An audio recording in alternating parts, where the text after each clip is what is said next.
Okay, let's make sure this thing is on. So thanks for having me. Really grateful to be here. I'm based in New York, but I'm in Vancouver a couple times a year for some conferences, one of my favorite cities in the world.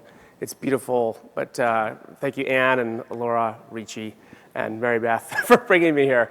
I'm just going to talk about disruption and sort of the mindset of disruptors, and more importantly, how that actually moves into creating new organizations and existing organizations. So I can't see very well, but like, how many people work for a large enterprise in the room?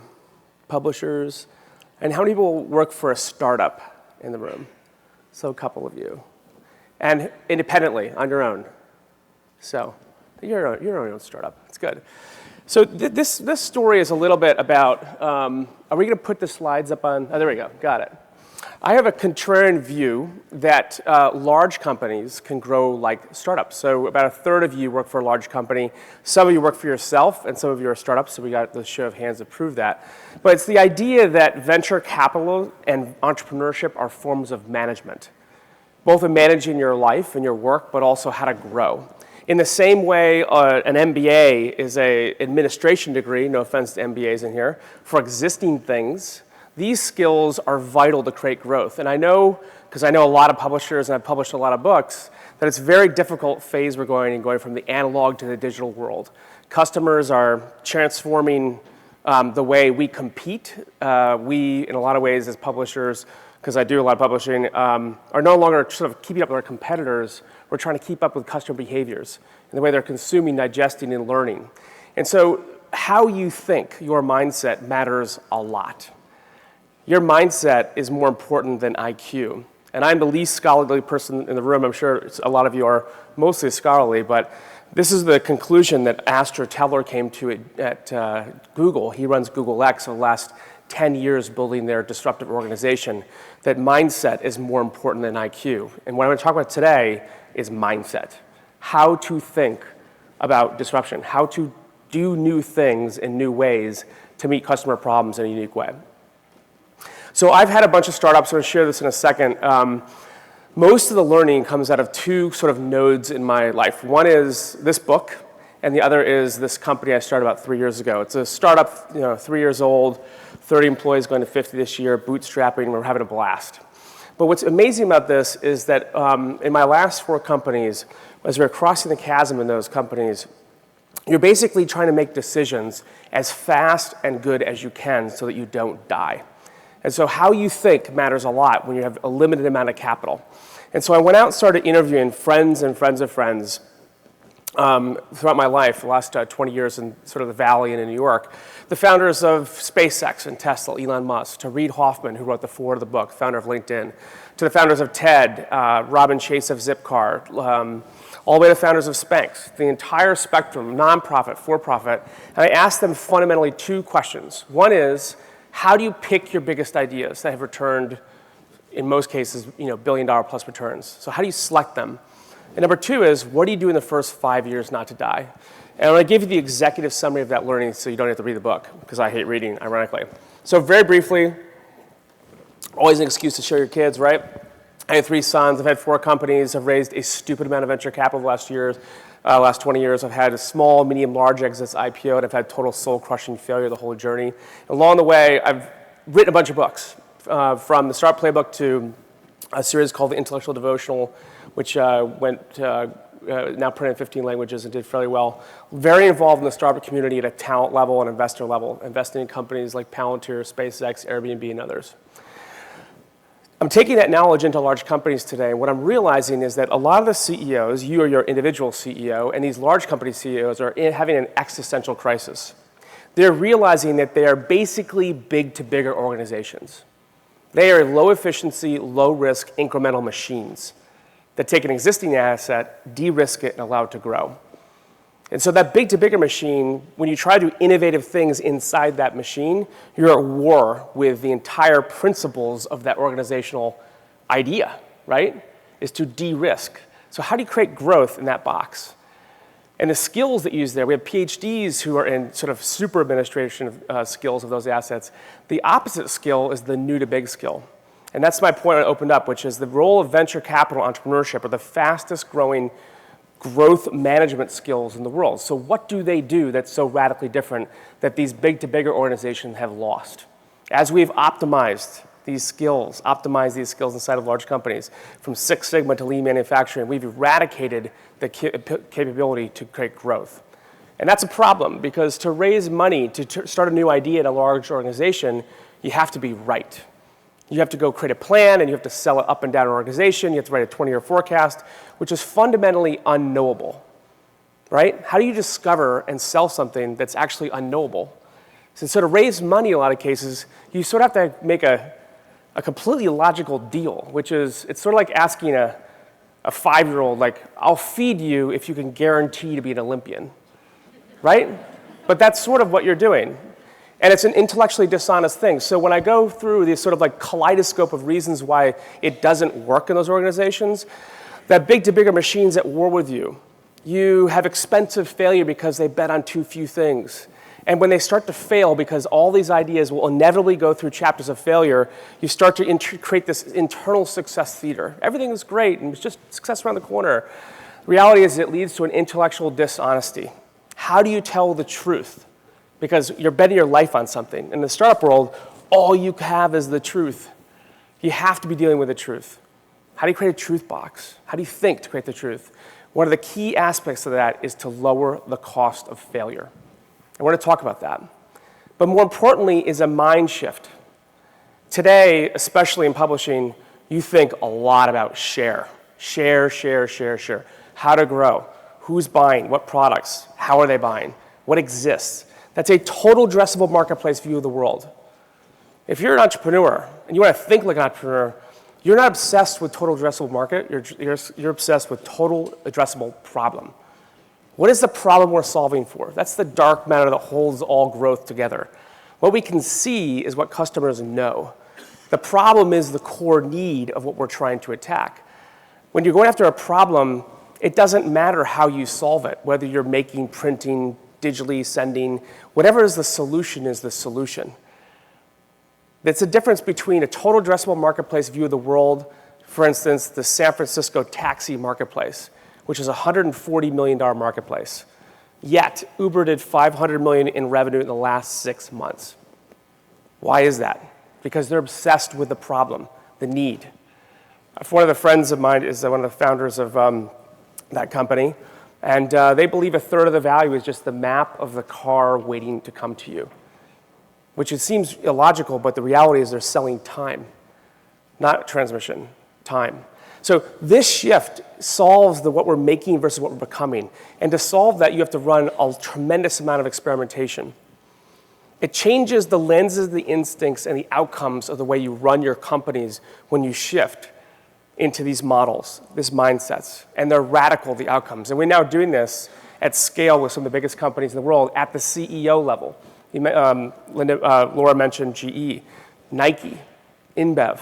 So the largest company in the world are realizing their share-based addiction is limiting the optionality to solve the biggest problems in the world. So how do you pick those ideas? Our argument is that you have to take an entrepreneurial mindset as a form of management. In the same way you look at your career and what's noble, these lenses are so fundamentally important to allow you to see the world differently. And so I'm going to share with you basically the executive summary of those 300 hours one-on-one with those entrepreneurs and give you this thing called the 5 lenses. They basically all said the same things. If before I bet my life on something, what has to be true about it? It's not going to be true on day one, but just like raising a kid from 5 to 10 to an ugly teenager to an Olympian, each one of those stages has different types of parenting and learning, right? I'm sort of a third of the way through that. But the point is, each one of those things have different stages of learning, and I have to look at that idea. Are these things becoming true? So here's the first one. And what I'm about to reveal to you, I want you to think about your own career, your own work, and what you're doing for your company and for yourself.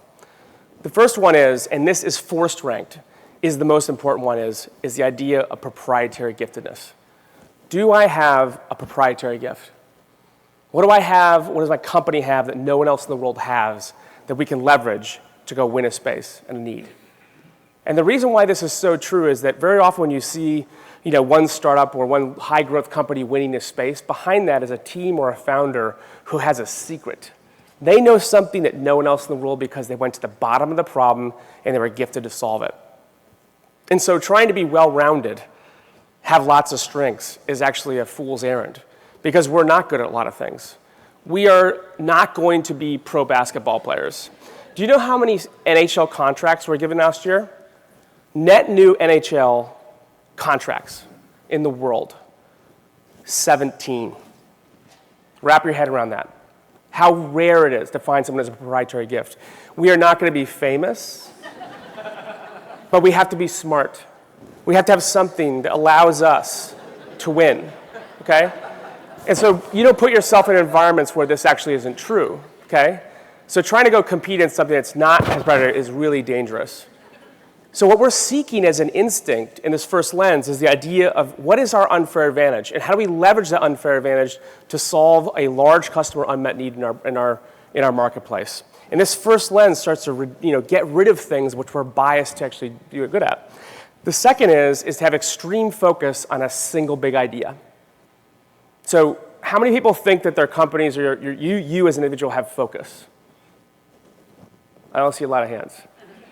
It's a huge risk. In fact, it's the most courageous thing is to do fewer things because your belief is that optionality is your friend because it's going to create more options. Our argument is that optionality is your enemy. If you ask, and this is absolute research, is that if you ask someone who is by sector, someone who has an ultra-rich background versus sort of a moderate income background, how many good things they're good at? How many things do you think that they're good at that sort of entrepreneur, founder, creator, executive has? They think they're good at one thing in the world. Nothing else. They find the thing, that proprietary gift, and they have extreme focus on using it and leveraging it. And so the instinct here is to embrace patience around that one thing because it takes a long time to get good at it and to quit weaknesses and to stop fixing yourself or fixing your company. So this is the opposite of what most people do, most companies do, because they want to create optionality thinking that that's going to be the solution. The third thing is to create painkillers and not vitamins. How is this solving a chronic, lifelong, malignant problem? Vitamins are things that we wish would be true, but wishful thinking is the enemy. Wouldn't it be great if our partners and customers consume content in this way? Wouldn't it be fantastic if they read our business plan and made us rich? It doesn't happen. But this instinct, this lens to view through, is it true that we're solving a very significant unmet need that's a painkiller? Customers don't use vitamins. I mean, just quick show of hands, who took vitamins today? Okay, you guys are healthy. It's a bad example. Still a shitty business, but seriously. I mean, the point is that this is a very important question to ask yourself, and it has to be true. So that instinct to seek the chronic pain has to be front and center in your mind. I know, what am I solving for? The fourth lens is the idea of 10x, right? That's a Flowbee, by the way. Some people know this, one of the most hilarious products ever, but probably not better than a barber, right? But being 10x better is a very critical thing because most people think they have to do everything well. This sort of circles back to the focus issue, which is when you think about the things you have to create and that leverage value, usually one thing or two things drive most of the value. So as you think about the resources, time, and energy you're flowing into your bed, you want to have that one thing be 10 times better than anybody else in the world. Because it's just sort of 1, 2, 3 times better, it's perishable. Your competitors, your customers are not dumb, right? They're going to copy you, create their version of it, and then it'll be perishable. It'll just kind of flow out into the marketplace and no one will pay for it. That leads to sort of the vitamin problem. So you have to focus on things that actually drive the core value and actually are things that actually impact the customer in a 10x way. 1, 2, 3, 4, again, this is subjective, typically doesn't lead to a sustainable competitive advantage to create growth. And more importantly, you probably wouldn't bet your life and leave your job to go create something where that actually wasn't true. Even though you articulate it differently, this is a critical thing that says, how do we compete in such a way where we have a radically differentiated point of view in the world and that people recognize for this? So whenever I meet with CEOs in the Fortune 100, they all feel that their thing is the best in the world. And the reality is that it kind of doesn't matter what they think. It's only matter what the customer thinks. Is that actually true? Could you, in the jury of their peers, could they actually defend why they're 10 times better on the path? And usually that's not the case. But to be a radical outsider, to not have data going into a marketplace or experience is a huge advantage because you can think radically different. If you're inside, and I'll tease you a little bit, if you're inside an association rubbing basis points, I'm a little less bad than the next person next to me, typically not going to lead to the disruptive mindset.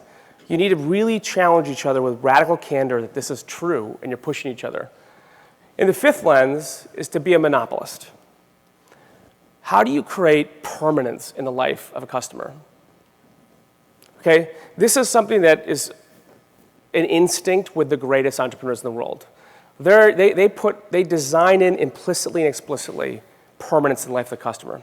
Now they create value, but they also recognize that customers will eventually get tired and want to leave you. They might find, they know you too well after 3-4 years. They're going to go to somewhere else, right?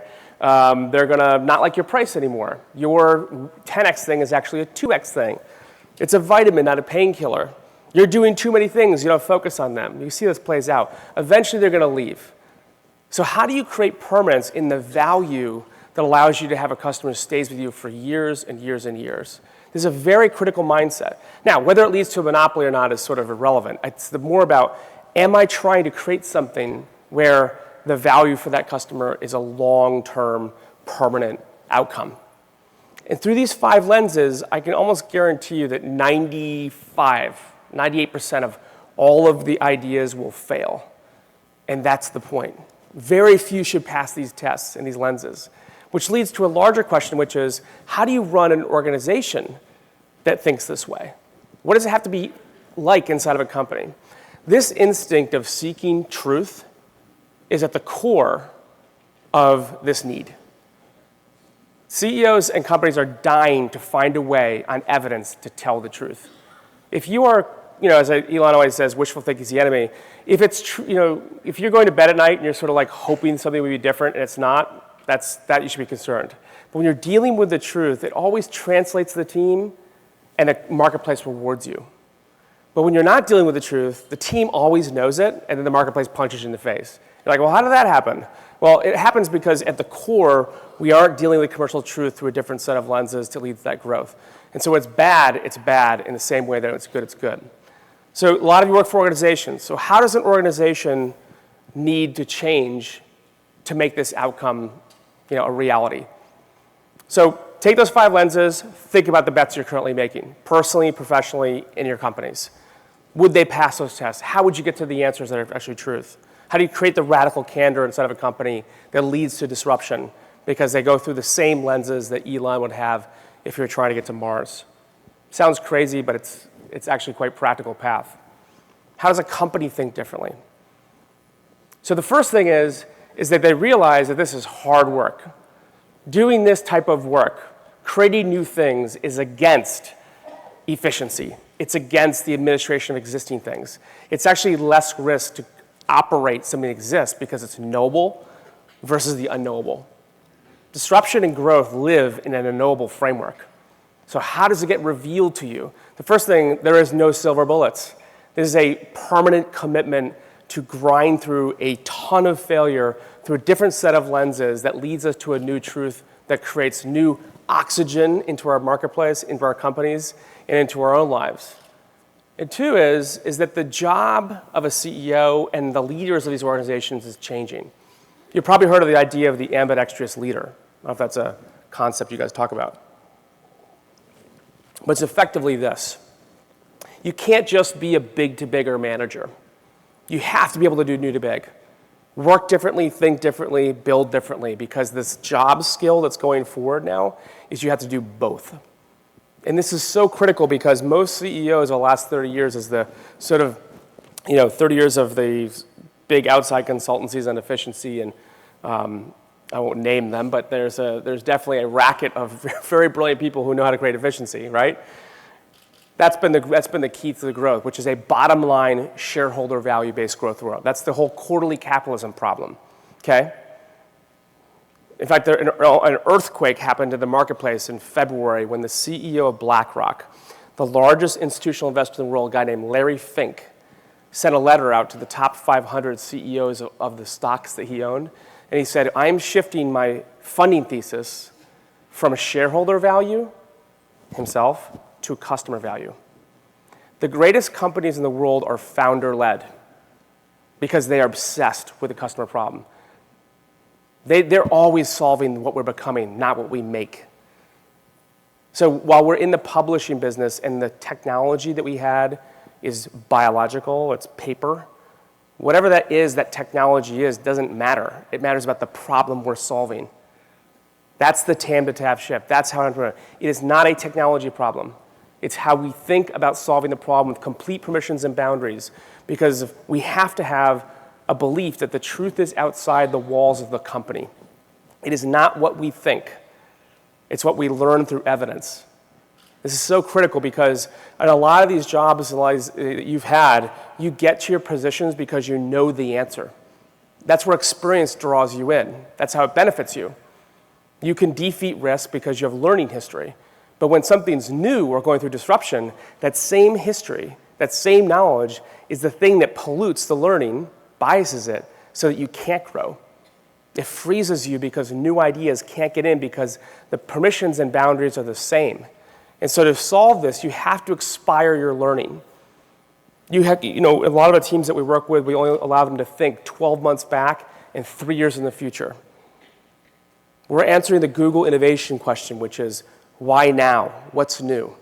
If I'm drawing from data or knowledge that's 2 years old, I'm not taking into account Amazon Echo, learning voice-based search systems, or the role of AI, or machine learning, or speech-to-text, or digital summary, or mobile applications, or the fact that there's supercomputers in everyone's pocket. Like, those things are so new and so exponential that our data sets will only pollute that learning because we tried it 3 years ago, and it didn't work. Or I've created a startup that failed in the same space. There's a reason why 90% of all startups fail, because one, it's a skill to build, and two is, if you ask an entrepreneur, which I did in the startup playbook, what percentage of your outcome, every dollar you have in the bank, was actually good timing and luck? Do you know what they would say? 80%.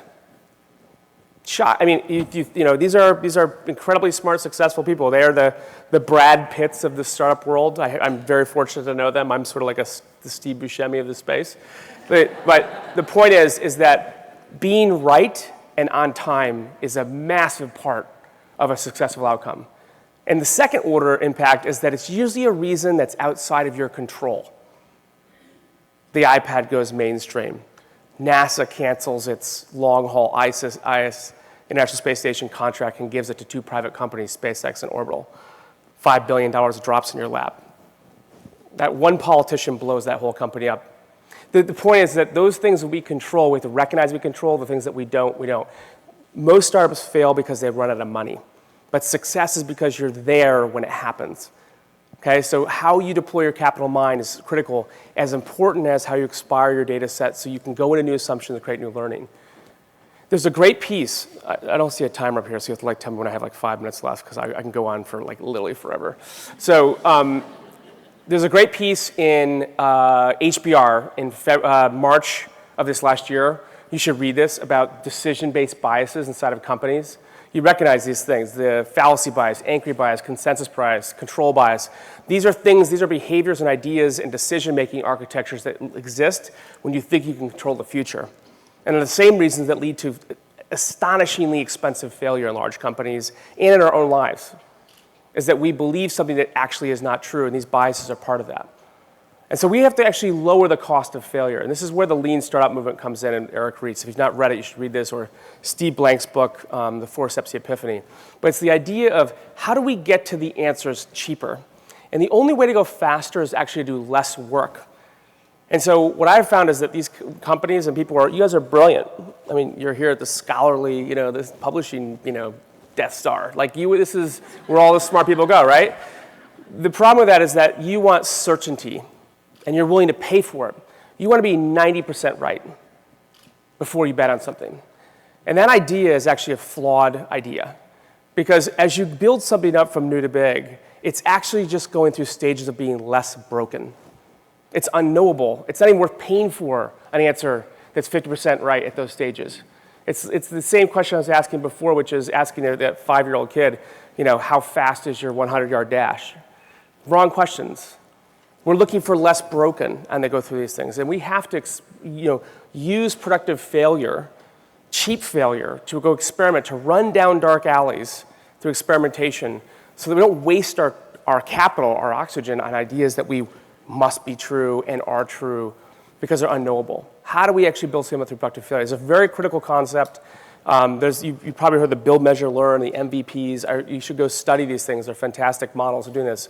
But we have cheap, fast failure with good enough answers in the stages of doing that. And you need to recognize this. Customers don't know. Worse than that, they won't tell you the truth. Because they're not going to tell you your baby's ugly. They're not going to say, wow, it's a great idea. That's a stupid idea, right? Yeah, I love that. I'll never pay for it. Oh my God, you're screwed. Like all this stuff happens. And it's very critical because this is something you just have to stare down because it's the truth. It's why Steve Jobs said, he always said, I never ask customers what they want because they don't know. Right? How would we know that an Uber and Airbnb would exist? Until you experimented. The idea of minimum viable products, minimum viable experiments, minimum viable companies. They don't know. So how do we actually build models that are we go so fast, we experiment enough, that the behavior is what leads us? Behaviors don't lie. People lie, but behaviors don't lie. We care what they do, not what they say. So when you're basing your idea on voice of customer research, which I think is total crap, all that stuff, okay, that's fantastic when it's in an existing marketplace that's sort of like incrementally moving, which is what you don't want right now because it's shrinking. The belief, the truth lives in this. And we have to be there in an engagement with truth and experimentation where they show us what they do. And to do that, you have to change the permissions and boundaries for yourself and for the companies around you. This is not a money problem. Everyone says, well, we can't grow, we don't have money because 99% of our money is spent on January 1st. I can tell you why in the next 2 slides. But the reality is that it's not a money problem. A problem that can be solved by money is not a problem. This is permissions and boundaries. Because whenever new ideas come to you, you tell them what they think of your ideas, their ideas, that team's idea. Right?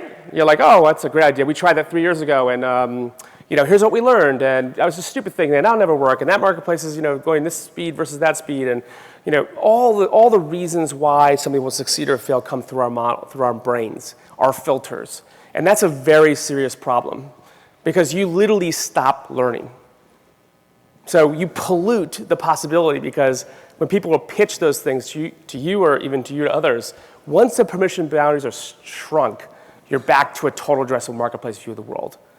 Well, how does that support what we currently make? How am I going to sell more of X, Y, Z that feed us? That makes sense? It's a very critical thing is that this is the power. And it leads to this, the addiction to being right. That is Ron Burgundy, if you don't know who Ron Burgundy is, who is hilarious. And I don't expect you to know Ron Burgundy because it's a scholarly audience. But he's hilarious and terrible and all sorts of bad things. But he is an addicted to being right, hilarious comedian. But the point is that this issue is huge.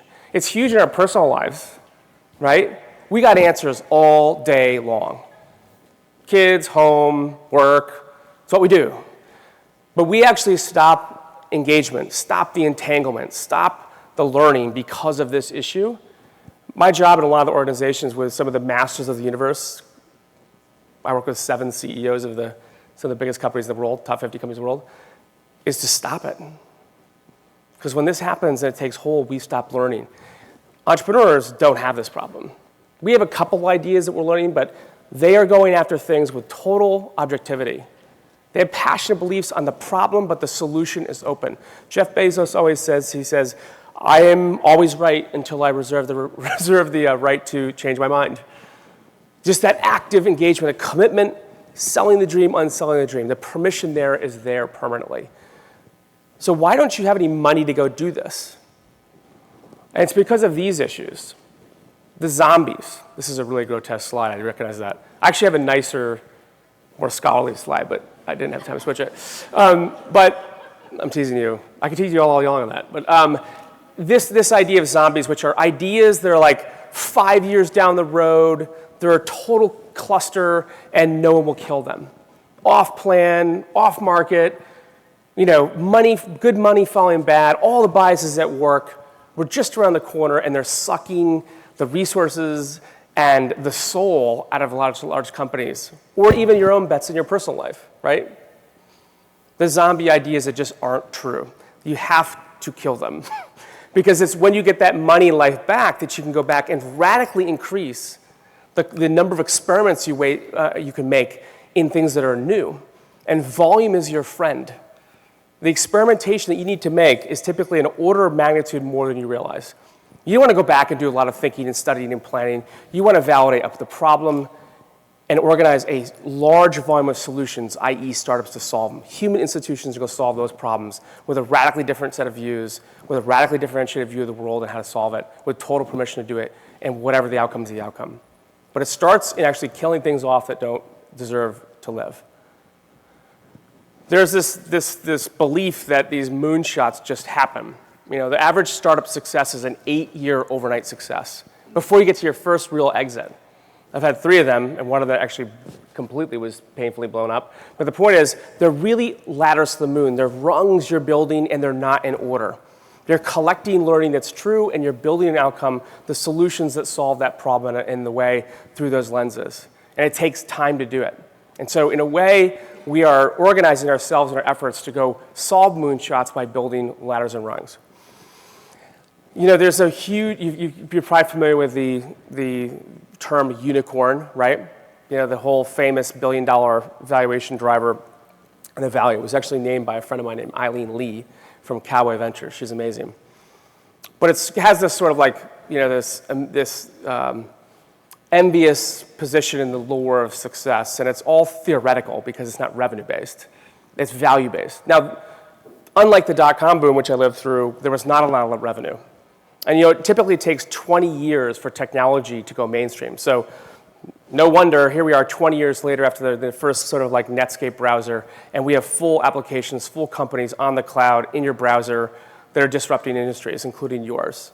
That's an overnight success, 20 years in the making. Because the technology is actually mainstream now. We have 3.5 billion people who actually have these devices and these browsers and can use them. How do you become a billionaire? Solve a problem for 1 billion people. It can be done very cheaply. In the past, it couldn't. In fact, more importantly, is those things can happen because there's cloud infrastructure.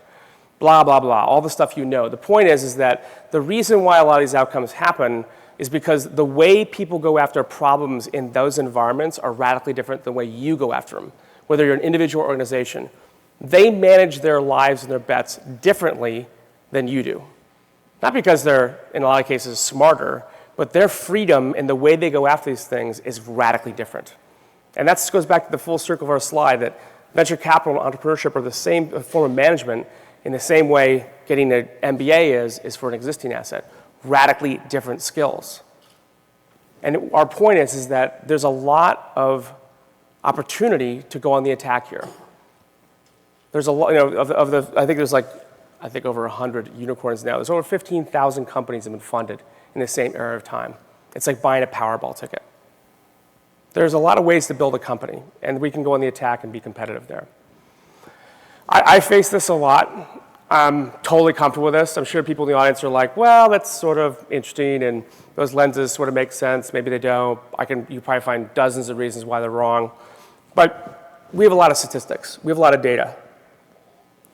I'll give you an example.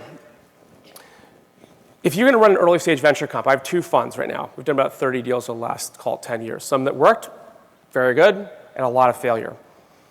To get to a critical return in your time and energy, whether you're a VC or seed stage investor entrepreneur, you have to make 20 bets, a minimum of 20 bets. A third fail, a third return capital, a third succeed. If you spend less than 20 hours in the due diligence of those ideas, the return of the fund is typically 1.5x. If I spend greater than 20 hours, I actually go to the bottom of the problem, the return on the fund is 6x. The point is that to actually get to growth, you have to do a lot of tries, shots on goal. If you're thinking about things and planning for yourself and find that perfect silver bullet shot, it's not going to work. You have to be open to a broad range of experimentation and failure to pull this off. In the same way a venture capitalist does, you have to look at your own work and career in the same way. You need optionality in the ideas that create those outcomes. And so a lot of what we hear from sort of the cynics on the audience, which again I was comfortable with, is that they have success in their current model. Their operating history has proven that they can actually create growth, and they've experienced it. And I don't doubt it. It happens. But very often, if you pull back, the reason why they were successful is because it took an act of God to pull off. Resources, time, money, authority, permission, top down. And that's not good enough. It has to be an always-on permanent growth capability in your life and in the life of a company to pull this off. But you can always challenge us here, but I think it's true. I'm going to close on a couple key final thoughts, okay? So when you unpack this further into an organization, into the psychology of the leader, inside the psychology of the team, what's really behind the curtains, behind all this like fantastical stuff and mindset, selection bias, all this stuff? What's actually going on in the cultures that lead to extraordinary and disruptive outcomes? First is this fascinating statistic. They're all in. The teams are all in to solve the problem. They aren't playing just not to lose, they're playing to win in an extraordinary way. Why is that important? Turns out, if you're just sort of like half-assed going into something, but you have to do it, you're basically, I'm trying to mark my language here, you're screwed, okay? It's a polite way of saying it. And here's why. This is an example of in sports psychology or winning psychology, whether it be hockey or soccer, there's this shootouts, right? You guys are very familiar with this if you're soccer fans, right?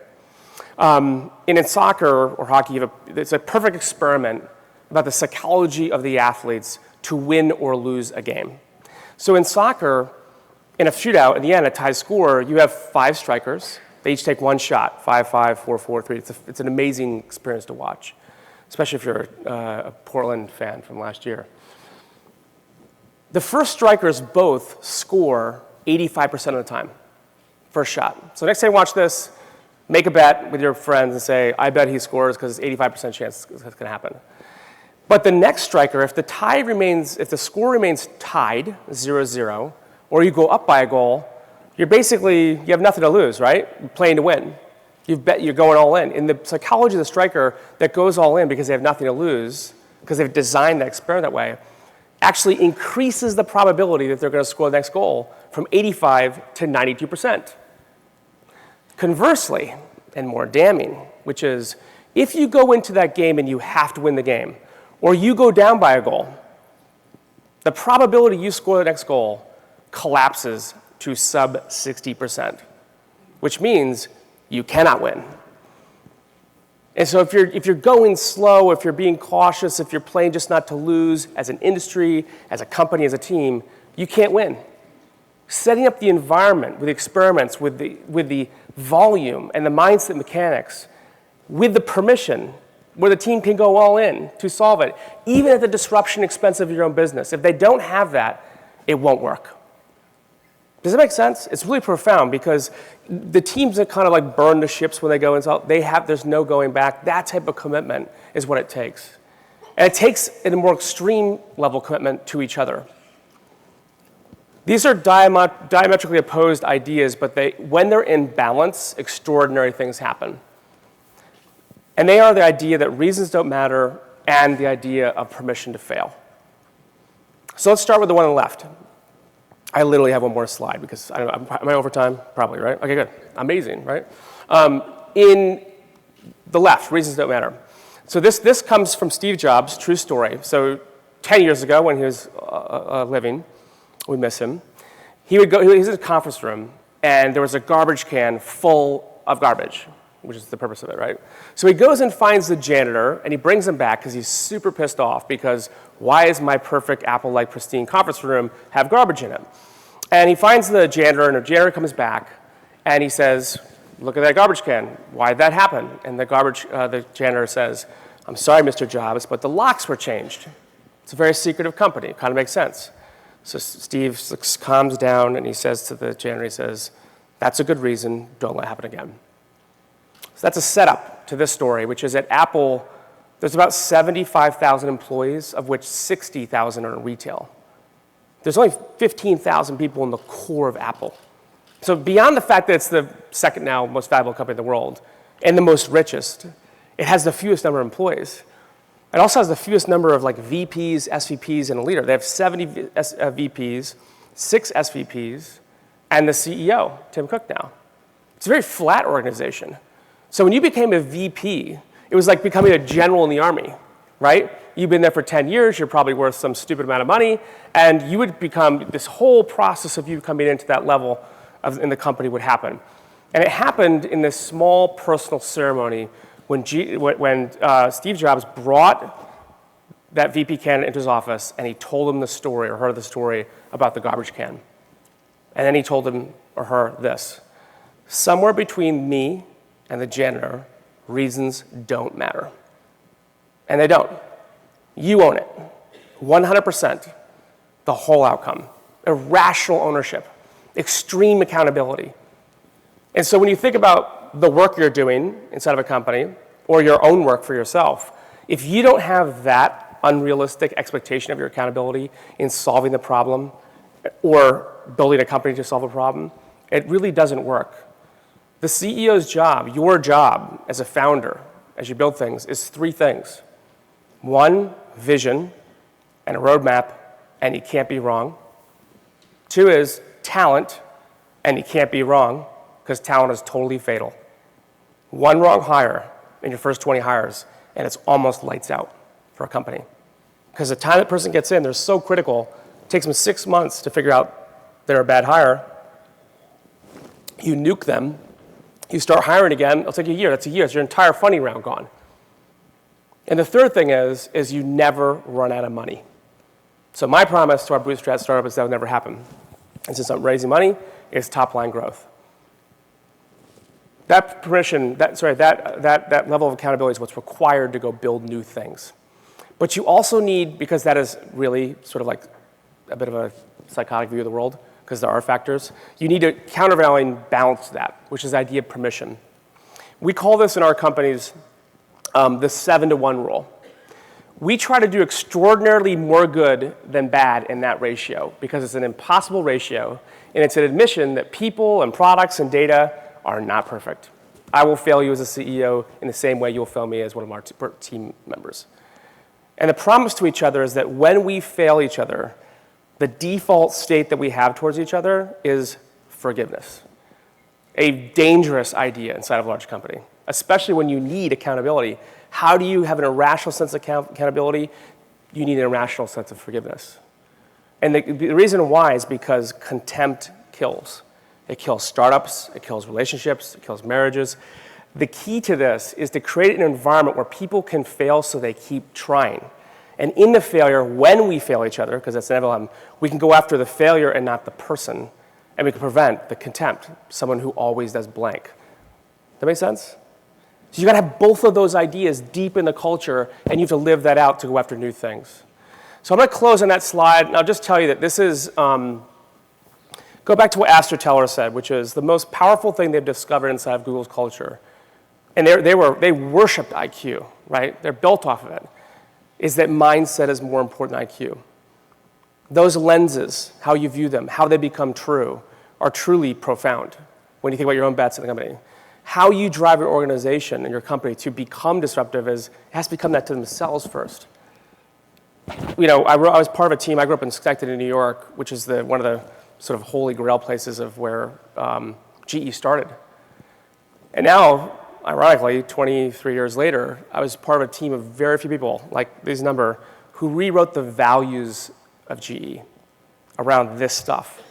They're now called GE beliefs because we call our views of the world beliefs because they're inside the chest and not on a wall.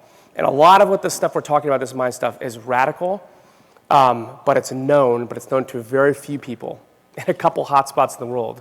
But once it gets installed inside of a company, or you in your company, the outcome can be extraordinary. Thank you.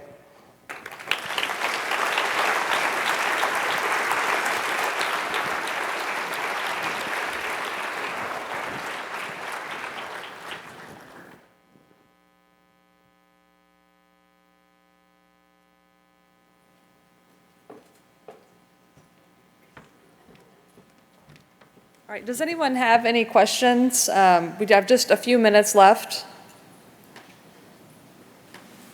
Yeah, there's some mics in the hall, in the aisles there, if you would just go to the mics. David, would you come on back up? Sorry, we have... My Zoolander walk off the stage. That's the best I got. Okay, we have one over here. Hi, John Samuelak from Editage. So we're a large editing company. I am an entrepreneur at heart, and so I love everything that you've said, and I agree with everything you said. I'll challenge you by saying, is an entrepreneurial attitude sustainable in a large business economy globally? Like, it's okay for entrepreneurs to fail. Is it good practice for large companies to be so aggressive that they fail? If the cost of failure is cheap, yes. Because there's an argument, I think it's a credible one, that whoever learns the fastest wins. So if your learning environment takes months and months and months to get answers and it costs millions of dollars, I mean, why are CEOs such great listeners?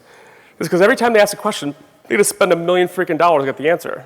And then they'll spin up a whole team and a whole bunch of consultants will come back like, wait, here it is. Like, if we can collapse the cost and the structure and the decision architecture to get to the answer fast and cheap, and we'll accept good enough answers because we know the marketplace is going to be different in the next 12 months. I don't need a permanent answer. I just need the answer now. Like, why now? Like, that's a totally different framework to do this stuff. So I got to tell you, I mean, it's a top, we don't work with any company where we can't get the CEO brain on this. If it's not owned there, it's very hard to do.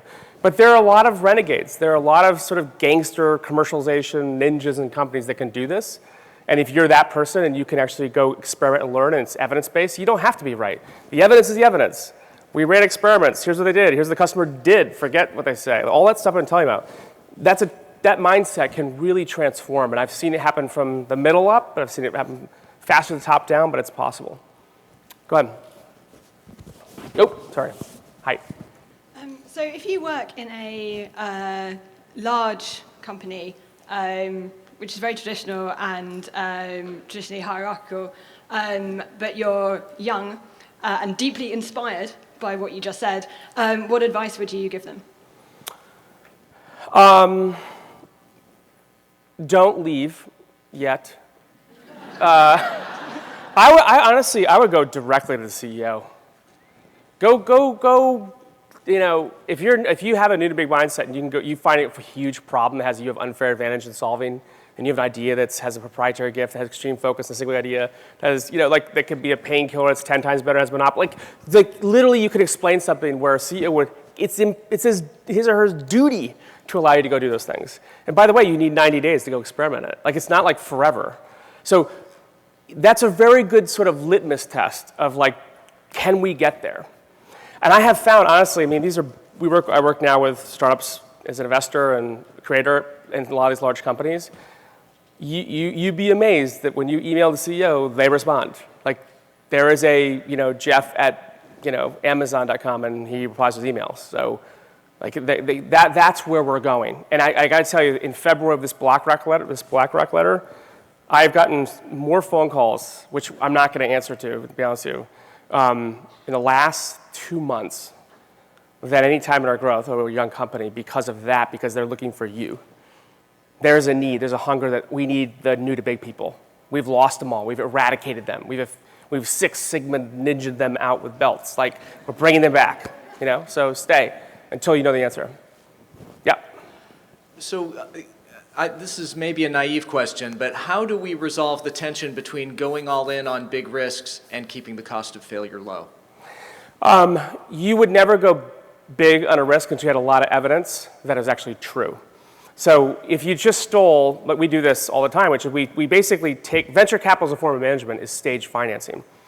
Seed, angel, A, B, C, D rounds. Each one of those rounds have different behaviors, just like raising a kid. I'm joking, but it's actually a great metaphor. A 5-year-old is different than a 10-year-old. It's different than an ugly teenager who can run versus an Olympian. If you deal with Olympians all day and you ask a 5-year-old a bunch of like financial questions or how fast you can run questions, it's stupid questions, like wrong questions. So getting that framework of what's important, signals, not metrics, get a framework in place. I mean, we do this. It happens. It's real. Like you can start raising a lot of things. You just need to raise a lot of kids. You can't make one bet. So the idea that you're going to pick the right idea from day one and launch it straight up is ridiculous. So like you got to run a large volume bet that fail in a funnel solutions to a customer problem, just like startups a problem, at least 20 to actually get a funnel that works to solve it. And the cost basis of doing that is so insanely cheap. We did this for 2 years inside a $22 billion division of a company, to be nameless. In 2 years, we increased the speed of that organization, this is like 70,000 employees, by 300%. And we reduced the cost basis of going after new things, all the $700 million that they spent going after new things, by 80% reduction in cost. Like massive, mind-bending outcomes. Because before they turn on the whole engine to build something, they just validate it. Are we solving a real problem through those lenses? Is our solution a real solution through those lenses? Do we have a radically differentiated model? 90% failure in that box, it's like stage gate 0. But when you have something that works and they pull the trigger, they're pulling it from an unfair advantage perspective, and it takes off. So it's a new model, it's a new way of working, but it really comes out of this learning that the idea that venture capital entrepreneurship are forms of management for your life, but also for business. And it's not, you just get out of the Hail Mary business. Anything else? Thanks for listening, and hopefully you took away something. One more. Oh, sorry. If possible. I was wondering, you deal with and work with a lot of interesting new startup businesses, I would imagine. Mm-hmm. Could you share with us what you think is one of the most interesting uses of new technology that you've seen recently? I'd say in a mainstream basis, if you have not bought an Amazon Echo, go get one. I woke up the other morning, because I don't sleep, but I was up like thinking about something the other night. I was like, her name is Alexa. If you watch the movie Her, right? Phenomenal. This is like the assistant version of that. So I got it in beta, and I use it regularly. So I'm up, and I'm like, please add this to my list. So this seems like it was whatever it was. Do whatever to one of our houses. I was like, so it does it, but Alexa doesn't respond in the way I asked it. She goes, David, I will add this to-do list. Like, I was like so spooked by this because I'm like, how does she know, she know that I'm like talking about this topic in that box? Like my kids, I have 3 little boys, it's like a bunch of lion cubs like drunk. They do their homework off this. I have to turn it off because they'll be asking questions. Alexa, what's 99 times 99? 9,801 as it turns out. And they'll respond. Play this music, search these things. So that, to me, is going to be a radical disruption that's coming. I have a Tesla. I was on the Today Show about a month ago. My friend runs it. Did a segment on AI in our daily life. I have a 50-minute commute when I drive from our house outside the city. I don't drive to work anymore. 40 of that 50 minutes, it is driving for me. I'm on autopilot. And this sounds so especially here, you're going to hate me for this. I have a weight in my car because I'm so out of shape because I'm a plant. So I have a weight, and I do an email, and I listen to a book on tape at 2x the pace. So and it literally will drive me through traffic in the city. It's shocking. That is, I'll give you couple predictions. One is, I bet in our lifetime, probably the next 20, but definitely next 30 years, it will be illegal to It's more dangerous than a gun. I almost guarantee it'll be illegal to drive in the next 30 years, if not 20. So I think there are things like that I think are some of the most exciting things in the spaces. So anyways, I could go on and on. I have a lot of different things that we could talk about why we live in a simulated reality. But there's fun things like that. But these are actual in market today that were born 3 years ago inside those companies. In market, disrupting. That's how you should be thinking about what you're doing at your work. Possible. Thanks.